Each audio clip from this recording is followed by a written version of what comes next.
Hello guys, இன்றைக்கி என்ன பண்ண போகிறோம்னா ரொம்ப சிம்பிளான ஒரு ரெசிபி தான்.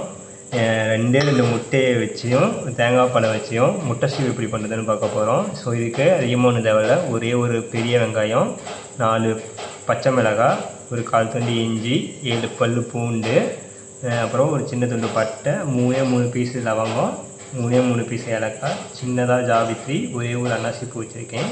ஸோ இதுக்கு கட் பண்ண வேண்டிய ஐட்டம்ன்றது இந்த 4 தான். ஸோ அதை எப்படி கட் பண்ணுறதுன்னு பார்ப்போம். வெங்காயத்தை ஃபைனாக ஸ்லைஸ் பண்ணி எடுத்துக்க போகிறோம். ஸோ இந்த மாதிரி 1/2 கட் பண்ணிவிட்டு இந்த மாதிரி ஃபைனாக ஸ்லைஸ் பண்ணிப்போம்.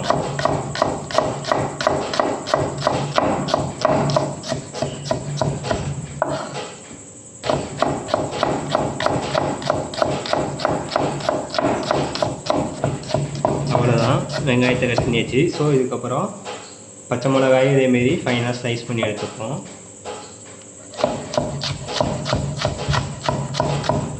ஸோ நான் இப்போ காட்டுறதுக்கு ஐட்டம் தான், வேறு எதுவுமே எக்ஸ்ட்ரா ஆட் பண்ண போகிறதில்ல. மசாலா பொடி மட்டும் 2 மசாலா பொடி ஆட் பண்ண போகிறோம். அது என்னன்றதை நான் சொல்லுறேன். ஸோ அவ்வளோதான், இந்த மாதிரி பச்சை மிளகாய் ஆட் பண்ணிக்கணும். இப்போ 1/4 துண்டு இஞ்சி, இதை ஃபுல்லாக போட போகிறதில்ல, இதுலேயும் பாதி தான் போட போகிறோம். ஸோ ஃபைனாக ஸ்லைஸ் பண்ணி தெரியும். இந்த மாதிரி ஸ்லைஸ் பண்ணிவிட்டு ஜூலியன் கட் பண்ணிப்போம்.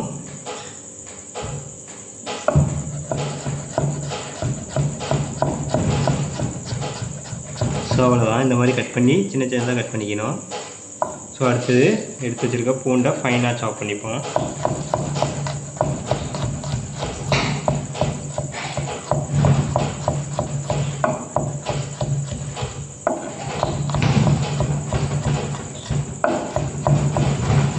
முடிஞ்ச அளவுக்கு எந்த அளவுக்கு குட்டியாக கட் பண்ணுமோ அந்த குட்டி குட்டியாக கட் பண்ணிப்போம்.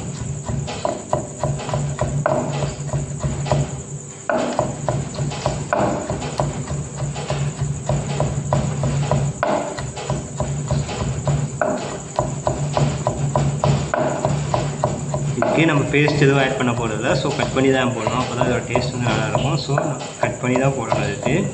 ஸோ மறந்தாக்க கூட பேஸ்ட்டு போட்டுறீங்க, அப்புறம் நல்லா இருக்காது.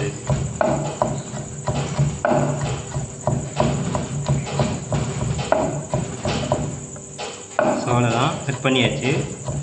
ஸோ அடுத்து என்னென்ன போட்டுறதை பார்ப்போம். ஸோ இப்போ அடுப்பில் கடாயை வச்சுட்டு கடாய் ஹீட் ஆனதுக்கப்புறம் இது கூட கோகோனட் ஆயில் போட்டு ஃபஸ்ட்டு ஆட் பண்ணிப்போம். ஸோ இந்த கோகோனட் ஆயில் ஆட் பண்ணிவிட்டு ஆயில் ஹீட் ஆனதுக்கப்புறம் நம்ம எடுத்து வச்சுருக்க ஸ்பைசஸை வந்துட்டு இது கூட ஆட் பண்ணிப்போம். இப்போவும் பாருங்கள், நான் எடுத்து வச்ச ஸ்பைசஸ் மட்டும்தான் போட போகிறேன். ஸ்பைசஸை நல்லா மிக்ஸ் பண்ணி விட்டுப்போம். இப்போ ஸ்பைசஸ் எடுத்து வந்துட்டு இப்போ இது கூடயே வெட்டி வச்சுருக்க பெரிய வெங்காயத்தை ஆட் பண்ணிப்போம். ஸோ இப்போ பெரிய வெங்காயத்தை இது கூட ஆட் பண்ணிப்போம்.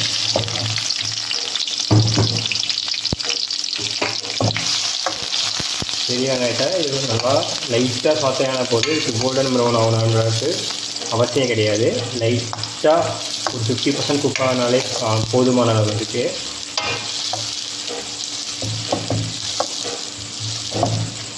ஸோ ஆனியன் குக் ஆகட்டும்.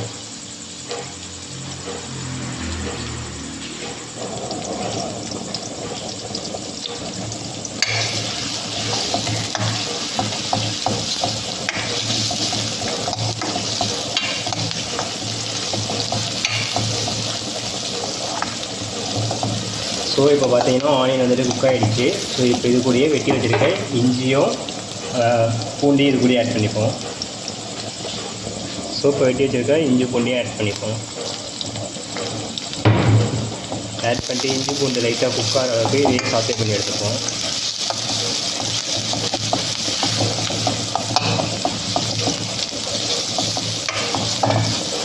பார்த்தீங்கனாலே தெரியும், நான் வெங்காயத்தை ஓவராக குக் பண்ணால் இது லைட்டாக இது கசக்க ஆரம்பிச்சிடும். இந்த கிரேவி வந்துட்டு ஒயிட் கலராக தான் வரும் மேக்ஸிமம்.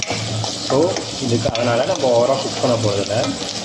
ஸோ இப்போ பார்த்தீங்கன்னா போட்ட கார்லிக்கும் ஜிஞ்சரும் சாத்தே ஆகிடுச்சு. ஸோ இது கூட வெட்டி வச்சுருக்க பச்சை மிளகாய் இது கூட ஆட் பண்ணிப்போம்.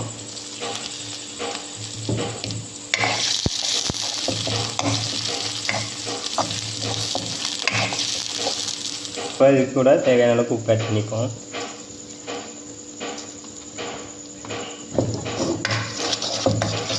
ஆட் பண்ணிவிட்டு நல்லா மிக்ஸ் பண்ணி விட்டுப்போம்.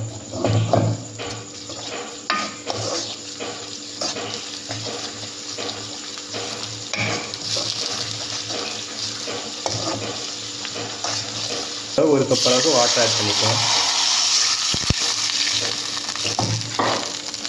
தண்ணி நல்லா கொதிச்சதுக்கப்புறம் இதுக்கு முட்டையும் ஆட் பண்ணிக்கிறது கூடயே முட்டையும் தேங்காய் பால்.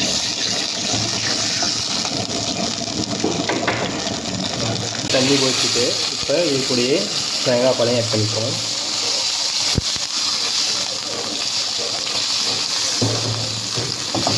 இப்போ நல்லா மிக்ஸ் பண்ணி வச்சுட்டு ஒரு 5 minutes வெயிட் பண்ணுவோம்.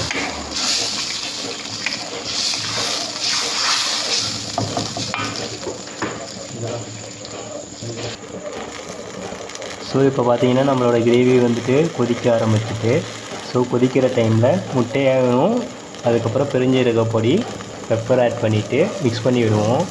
ஸோ மிக்ஸ் பண்ணி விட்டுட்டு கொஞ்சம் மூடி வச்சு கொதிக்க விடுவோம். ஸோ இப்போ இது கூடயே ஒரு 1/4 ஸ்பூன் அளவுக்கு பெருஞ்சீரக பொடி ஆட் பண்ணிப்போம்.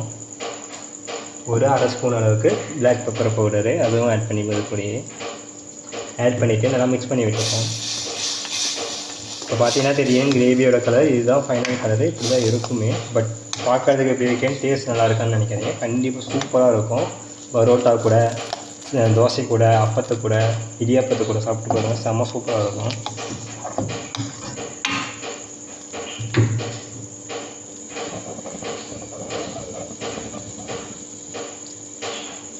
இப்போ இது கூட உடச்சி வச்சுருக்க 2 முட்டையும் ஆட் பண்ணிப்போம்.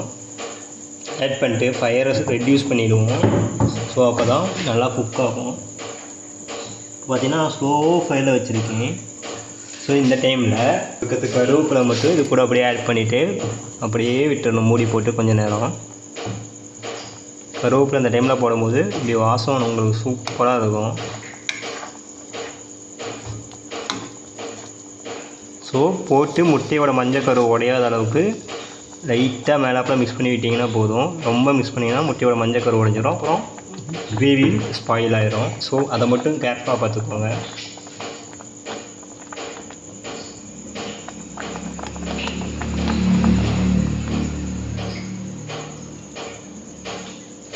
ஸோ இந்த டைமில் முட்டை போட்டு லைட்டாக நம்ம கிரேவி கொதிக்க ஆரம்பிச்சிச்சு. இன்னும் ஒரு 2 minutesல முட்டை வந்துட்டு அமைஞ்சிரும். ஸோ அவ்வளோதான், நம்ம ஆல்மோஸ்ட் நம்ம கிரேவி ரெடி. ஃபைனல் டச்சாக மேலே லைட்டாக கோகோனட் ஆயிலை மட்டும் போட்டுட்டு நம்ம பரோட்டா அப்பத்தை கூட வச்சு சாப்பிடும்போது சும்மா சூப்பராக இருக்கும். கண்டிப்பாக ட்ரை பண்ணி பாருங்கள். ட்ரை பண்ணி பார்த்துட்டு கண்டிப்பாக கமெண்ட் பண்ணுங்க.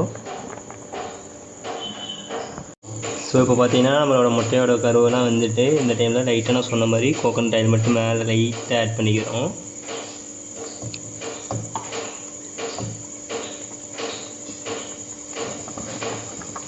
ஸோ இப்போ பார்த்தீங்கன்னா நம்மளோட கிரேவி வந்துட்டு ஃபுல்லாக ரெடி ஆகிடுச்சு. ஸோ இப்போ வந்துட்டு நம்ம பவுலுக்கு மாற்றிப்போம். ஸோ நம்ம சிம்பிளான முட்டை ஸ்டீவ் ரெடி ஆகிடுச்சு. ஸோ எப்பவும் போல் உங்களுக்கு ரெசிபி பிடிச்சதுன்னா லைக் பண்ணுங்கள், ஷேர் பண்ணுங்கள், கமெண்ட் பண்ணுங்கள், கண்டிப்பாக சப்ஸ்கிரைப் பண்ணுங்கள். அடுத்த வீடியோ வரைக்கும் stay tune. Thank you so much for வாட்சிங் மை வீடியோஸ்.